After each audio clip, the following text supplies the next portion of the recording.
Hello, UCE families. Welcome to our third week of our theme for Stillness this month.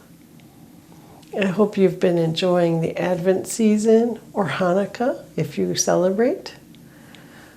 This week we are approaching the winter solstice. Yes, hard to believe. Before we know it, the nights will be getting a little shorter in terms of period of darkness. For this week, our focus in our packet is on the porch and the extra mile. First, on the porch is for parents or adults to have some time to share and reflect on the theme of the month. And so for you parents, or maybe even grandparents, our On the Porch has two sections. The first one is called A Sip of Something New. And the idea is to share something new with each other. And for this month, the suggestion is to read a poem by Carrie Newcomer. It's called 3 Gratitudes. And you'll find a link to the poem in the Soulful Home packet. The idea with this exercise for you is to read the poem ahead of time and to make a list of the things that you are grateful for from this past year. As challenging of a year as this has been, I'm sure there are some things that you are still grateful for. Perhaps a bigger challenge would be to find more things you are grateful for than things that were bad about the year.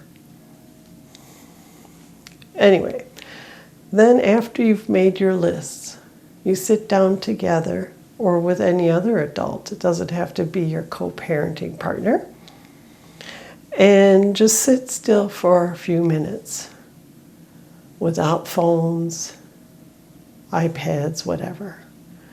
And just sit still and enjoy each other's presence. And after a few minutes of that, share your lists. Maybe there'll be something that surprises you on the list. Maybe there won't be. After you've had some time to share, place your list somewhere where you might see it every day. Maybe on your refrigerator or your bathroom mirror, or on your bedside table, as a reminder of the things you are grateful for. The second part of our On the Porch segment is called Spiritual Snacks to Share. And this is a little part where you have some questions in the packet to share and just chit-chat about. There are a lot of questions in this section, and you don't need to talk about all of them. Just pick one or two that kind of sing to you. A few of the questions that kind of spoke to me were, first, do you have a calming practice for yourself? Whether it's meditation, yoga, whatever. And the second part of that question is, do you have something that you teach your kids? Is there a calming practice you teach your kids? The next question is, are you comfortable in stillness? Or does it make you uncomfortable? And whichever that is, why is that? The last question that I really liked was, despite many challenges in 2020, our society is still blank. And the idea is to fill in the blank with something that's still giving you hope. So even though things have happened this year that were not expected, certainly have been challenging, we still have hope for some things. So just fill in that blank with whatever it is that you are still hopeful for. Again, the sentence is, despite many challenges in 2020, our society is still blank. The last segment for this week is the extra mile. And usually I put this at the very end of the month. But this month I decided to move it up because it is focused on the winter solstice. And seeing as we're coming up to the winter solstice, it seemed more applicable here. For this part of the program, it's called Solstice Stillness. And the idea is to make a homemade cave. You heard me, a cave. Or like when you were kids, like a fort. Yeah, it was fun doing that, wasn't it? The idea is to have a place of quiet and stillness. And for those who are celebratory of the solstice in more of a pagan sense, the idea is that the Earth Mother and the Sun Child are in the cave, ready to be born. The Sun Child is ready to be born and bring back the light. That is the basic idea. So for us in this practical or fun experiment and exercise, the idea is to create a cave, whether it be inside or outside. Outside you can use natural materials, obviously, rocks, branches, whatever.